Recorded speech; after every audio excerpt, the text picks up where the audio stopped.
The grass is greening and it's time to get into the swing of things, so dust off the clubs and get out to one of the 3 city golf courses Longmont has to choose from. We're going to take you through each one right here on SVSR Xtra.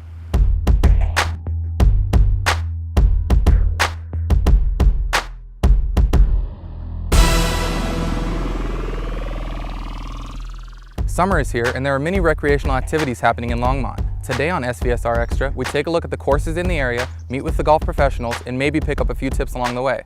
Our first stop is Twin Peaks Golf Course with golf pro Keith Martin. Keith, thanks so much for being with us. So you're the pro here. Tell us a little bit about what a pro is and what your daily routine looks like. Well, first of all, thanks for having me. I appreciate it very much. As a golf pro at Twin Peaks, I will come in every morning and account for the previous day's proceeds and accounting and all the money that we made, make sure the city gets paid, make sure I get to the bank. I will come back and make sure that the restaurant is ready to go from a food and beverage standpoint. Usually by then, I'm ready to head out and start giving some golf lessons. And I try to work with people as much as I can to try to promote the game and grow the game. And now tell us a little bit about how long the course has been here and how long you've been here. The course opened in 1977, so I think we're 41 years right now. I became the head golf professional here in 2006, so this is my 13th summer here. Now, what sort of changes have you seen happen over the course of the time that you've been here? Has it remained a consistent course? Have you guys made any alterations or anything? I would say that the primary changes have been all the trees have gotten bigger. I mean, when the course was planted originally, there wasn't any trees, so you had a flat, open, parkland style golf course, and now you have a golf course that's considered a little bit difficult because you have these trees and the ball gets into the rough and you have to maneuver around the trees out of the rough. It makes it very difficult. The constant has always remained that the greens are very good, and we got, they roll super fast, they got a lot of movement to them, and they're fun to putt. Now we know that we had a monumental flood here about 5 years ago and that impacted your course. Did that change anything, or did you guys have to move anything in a different direction, or what did the flood impact directly? Obviously it impacted revenues that year substantially, and on number 3 we probably lost 4 or 5 big trees on the south side of number 3. We obviously had to resod that entire area, but I would say now you could go out there now and not even know that we had a flood. So from that standpoint, we recovered well, but it took a while. It was substantial. That was a difficult time, to say the least. Yeah. So what are some of your favorite things about this course, just in general? As I mentioned earlier, I love the greens. I love the challenge of the greens. I love when they get fast and you have to play more break and you have to be creative and imaginative. I love, as you can see here, we have some of these rolling mounds where you got to get balls up over the top of mounds, have them land softly. Hard to hit these shots, and then a lot of the shots that you have to hit at this golf course, you don't practice very much. Yeah, that's a good point. So I understand you have 3 premier holes that you're going to show us around the course today. Just talk a little bit about which holes those are and what we're going to see. Okay, first one would be number 2. I believe it's your classic, par 5. It's a risk-reward situation. If you can hit a good tee shot, you have a chance to get on the green in 2 shots, and then you're putting for eagle. If you don't hit a good tee shot, then you have a decision to make, and you got to lay up short of the water, then go over the water to the green. It's a very difficult hole, and it's very narrow. And when you're standing there on the tee box, you can actually hear the people having coffee because you're that close to the out of bounds and that close to the course boundary. The next hole I would say is number 8. It's a hole where, in an open parkland golf course, all of a sudden you have to hit a tee shot over water, around water. You got a narrow corridor. If you hit a good tee shot, again, it's risk reward. You hit a good tee shot, you're going to have an easy second shot. But if you miss a tee shot, you could be out of bounds. You could be in the water left or the water right. So it makes for a challenging second shot or challenging tee shot. But then you have a challenge at the green is it's a lot of good slopes and movement on the green. And then the last hole would be purely for me anyway, number 15, just the beauty of it. You're going straight back to the east. You're looking at Meeker and Long's Peak, And it's a very straightforward, fun golf hole. You just bombs away. It's an easy golf hole, but you can just get completely absorbed in the beauty of the hole because it's just so pretty. Not everyone knows that you guys experienced a fire last fall. Talk about what happened there, and as a result, the construction that we're seeing. Well, yeah, last fall, October 28th, at somewhere around 4:20 in the morning, 2017, we had a fire in an outdoor closet. It was an accidental electrical fire in an outdoor closet, and it burned through the closet and burned through the entire pavilion area, blew out the windows, got in the building, got up into the attic. The soot and the smoke just kind of affected everything, so we had to do a full reconstruction inside the building. So they took the drywall out,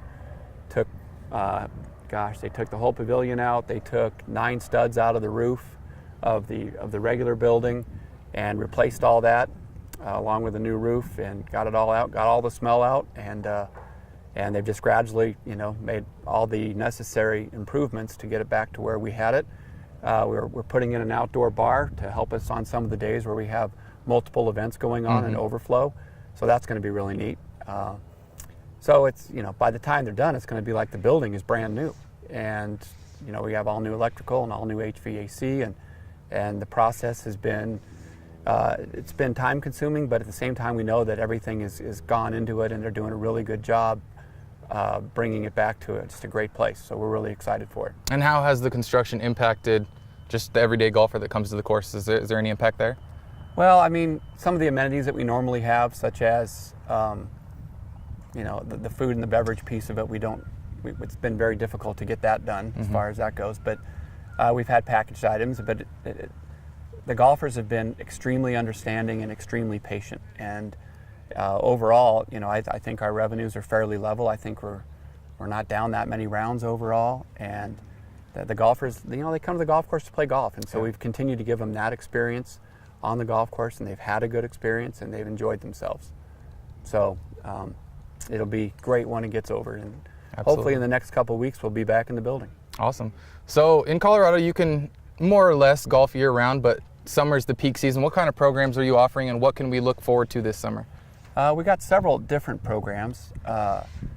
Start on, let's say, Monday mornings. We do Monday mornings. We have junior golf from 10 to 12 for 5 to 9-year-olds. It's 2 hours, and they pay $20 for the lessons, and then we get them just a small lunch afterwards for $3, and that's for the younger kids. And then Tuesday mornings, we do the bigger kids that are 9 and up, and we do the same $20 from 10 to 12, but then at noon for $7 they can go play 9 holes, and they get a $3 lunch as well. Wow. Also on Tuesday mornings we do senior golf lessons from 8 to 9. That's $15. These are all drop-in. You don't have to sign up in advance, so you just show up. Let's see, Wednesday mornings we do women's golf instruction from 10 to 12. Again, drop-in, $20 for that time period. And then Steve has Saturday afternoons, I believe at noon, drop-in instruction for anybody who wants to come. So those are all of our lesson programs. We also have all of our men's clubs. Our men's club stuff's going on Saturdays and sometimes Sundays. The ladies' clubs are in full swing on Thursdays, and we have all of our leagues back on the evenings during the week. I'm a new golfer, and just to lead us out today, what kind of tips might you have for an inexperienced golfer? My advice as an inexperienced golfer would be to, honestly, this is selfish on my part, but come take a private lesson. You need to come take a private lesson, get signed up with either myself or my assistant Steve. We can go through all the fundamentals that you need to learn. When we talk about fundamentals, talk about grip, stance, posture, club position, alignment. We build you a basic foundation to your swing, and then we teach you how to get it all the way to the end of your backswing, and we teach you how to swing it forward. And if you can learn a good, basic, sound golf swing as a new golfer, and you carry those good habits as opposed to trying to figure it out on your own and carrying bad habits, it's so much more rewarding for you long term as far as how much you get to enjoy golf. And so often people try to figure it out on their own, and if you can just learn the basic fundamentals, take anywhere from 3 to 5 private lessons, it's amazing how good you can get very quickly. And a lot of times you can go back and fix yourself, because part of what we do is we try to teach you to understand and what the golf swing is and educate you. So when things aren't going well, you know what to look for and what to fix. Self-correction, basically. Yes, absolutely. Awesome. Well, thanks so much for being with us. Well, and you're welcome, we Dwayne. really Thank you. appreciate it, and we look forward to being out here again. My pleasure. Thank you very much. Thank you. The next stop on our tour is Sunset Golf Course in historic Old Town Longmont. We're going to catch up with golf pro Ryan Williams. So Ryan, thanks for being with us today. Absolutely. You're the golf pro here at Sunset. Talk about how long you've been here and what your daily routine looks like. Perfect. Yeah, I've been here about 6 years, running the interior business, day-to-day operations for the city of Longmont. Snack bar operation, I manage the staff there as well, the front staff that you check in, tee time reservations, merchandising, inventory, all that kind of, all the fun stuff, really. It's the other side of the coin that you don't see, you know. You see the PGA Tour pros on TV and everyone assumes you're a PGA professional, so you play golf. Not necessarily anymore. We don't get to play a ton of golf. Good to know. But we do the other side. Yeah, so there's a lot more to it than just Correct. what meets the eye on the surface. Yep. So talk a little bit about what the course is like. Just give us an overview of the course, how long it's been here, the way it's sort of designed, just a brief overview. The course was established in 1922, August 23rd. It's a 9-hole facility, not par 3, which is a common misconception. People think 9 holes, you're just a 9-hole course. Well, it means you're a par 3. Mm-hmm. No, not necessarily. I'm full length for the most part. There's 2 par 3s, the rest are all par 4s. It's very narrow. It flows with the land. It's very different than a lot of facilities that are being cut and carved through different areas. Back in 22, they had a horse and that kind of style of equipment to design things, and they didn't really do have the big excavating equipment. So they did what the land allowed them to do. Now, what makes this course difficult? So I understand there's not a lot of water out here, so that's different from a lot of courses. Correct, and yes. Where does the difficulty lie here? So there's, like you said, there's no water. There's no water at all. There's out of bounds on 8 of your 9 holes to the right. The rough is generally going to be pretty thick around here, and the greens are small. They're small little targets. They don't react as well as softer facilities would. It's very firm. As you can see behind us down number 1 there, it's straight away, a little curve to it, and it's just out of bounds that gets you. And it's narrow. That's what makes it really hard. A lot of the facilities you can spray it. You can hit it right, you can hit it left and still be okay, and it's a little bit more difficult here with all the trees. Yeah, that makes sense. You can't get away with it. So I understand you've picked out a few premier holes for us. Mm-hmm. Talk about those holes just in general. Perfect. Number 1 is actually one of my favorites. It has a great starting view. You're standing there on the tee box getting ready to hit. You're looking straight down the fairway, and you can see there's a red brick house at the very end. That's generally the target. Everyone wants to go towards that because the green's right behind it. But it's a little dogleg right. Beautiful scenery down there. Keep it in play. Just straight down try to keep it down the pipe. Number 2 is another great one. It's uphill. It's the next hole right after it, really. Less of the great backdrop, straight up the hill. It's a little deceiving being that it is uphill. It says it's only 300 from the tips. It's playing more like 320. It gives you a little bit more distance. And again, it's very narrow. There's trees on both sides, and you put yourself in the right side, you're going to be in a little bit of trouble. Number 9 is one of my other favorites, the finishing hole. It's got a great view looking at it and making you want to come back every single time. The green was designed after the fact. It's our second green. We have a west green and an east green. The east green gets closed because of the pool being open during the season, but number 9, the green has a lot of undulation to it. It's unlike the other greens on the facility. Everything is a sneaky break. Everything breaks to boulder here. Summer's here. Talk about what you guys have going on at Sunset during the summertime. Perfect.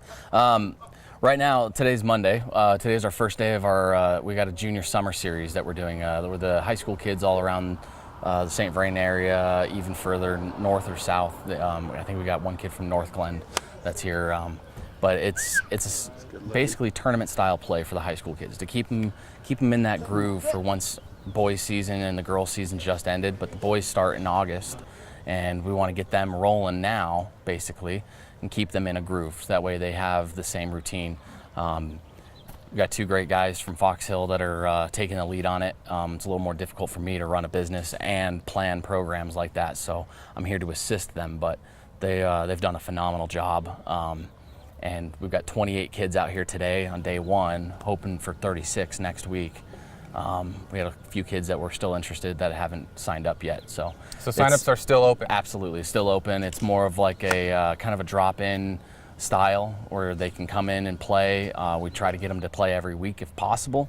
That way they're building a groove. They understand that high school golf, you're playing 2 to 3 times potentially a week in high school. Now, for golfers who are new, like myself, or may have an interest in the game but haven't been fully immersed in it yet, what is a tip you might offer to somebody just starting out in the game of golf? Know the etiquette. There's a lot of little things. I mean, we can all give you instruction, little details on how to swing the club, how to make sure you do that by going and having lessons like Keith may have already mentioned with you guys. But the etiquette of the game is one that usually is forgotten. Always the pace of play is a big factor. If you're keeping up with the groups in front of you, then everyone's going to have an enjoyable day. Fixing your divots and your ball marks, maintenance staff will love you forever for that. It saves them a lot of time, and that way they can focus on other aspects out there as well. Awesome. Well, thank you so much for joining us, Ryan. We really appreciate it. I appreciate you guys. Thank you. We look forward to getting some people out here. Absolutely. Thank you. Our third course is Ute Creek Golf Course, and we have the opportunity to talk with golf professional Trey Sheehy. Trey, thanks for being with us. You're one of the PGA professionals out here at Ute Creek Golf Course. What is a PGA professional? How do you get to become one? Well, welcome to Ute Creek, Blaine. Thanks for asking. To become a PGA professional, you first have to pass your player's ability test. It's 36 holes. There's usually a target score somewhere around 150. Once you've passed your player's ability test and proved to the PGA of America that you can play this game at a high level, then you can apply for your business schools and eventually become a member after a certain apprentice period. So it took me about 3 years to become a member, and there's a lot of qualifications to becoming a PGA member, but that's basically what it takes. And what specifically do you do here on a day-to-day basis at Ute Creek? I am the PGA Director of Instruction and have been here for 18 years and teach only. So I don't work inside the golf shop, just right out here on the beautiful golf course. Awesome. So talk a little bit about the history of this course. How long has it been here? What kind of style of course is it? The golf course opened in 1997, so we celebrated our big 20th anniversary with a big bang last summer. Had a great party, and it's named after the Ute Indian tribe, Ute Creek, and we had in 1997 the Ute Indian chief come out here and hit the inaugural tee shot off the first hole with his headdress on and his costume on, and it was really a neat celebration. So that was 20 years ago. This is a link-style golf course designed by Robert Trent Jones Jr. He is a famous designer, and we are super lucky here in Longmont to have this golf course. It's absolutely beautiful. It's a link-style golf course designed like old Scottish golf courses, we have several sets of tee boxes on every hole, so you can play this golf course anywhere from 5,500 yards total to 7,200 yards total. So it's a very challenging course for those who want to back up and play the back tee, and very fair from the front tee as well. So. And as far as natural obstacles, what are some of the challenges of this course? You know, I do see water out here. What about bunkers? And absolutely. You know, we don't have many trees on the golf course, so it needs to be protected by something. And we have great water hazards, huge lakes here, especially the one on 18. And we have approximately 60 bunkers, and all these bunkers are huge. So it's very challenging. The third hole out here is the only hole without a bunker, so very unique. But it's protected by a lot of creeks and lakes and bunkers, and of course the rolling terrain in the fairway too creates some challenges. Now I understand you've picked a few of your favorite holes. Can you talk about those holes? Sure. Number 2, I think, is a very nice hole. It's a short par 4. It's a dog leg left, and big hitters can carry the fairway bunker on the left-hand side. The green is very well protected by bunkers on the short-hand side and the right-hand side, and then there's a fall off to the left of the green, pretty steep hill to the left and behind. It's a small green, one of the smaller greens on the golf course. It doesn't take a low shot very well, so you've got to get up a high shot up in the air to stay on that green. So definitely one of my favorite holes because it's shorter, but it's very challenging. Number 12 is also one of my favorites. Probably mostly because my wife was the first one to make a hole-in-one on that hole in 1998, and she is also a golf professional and worked here at the time.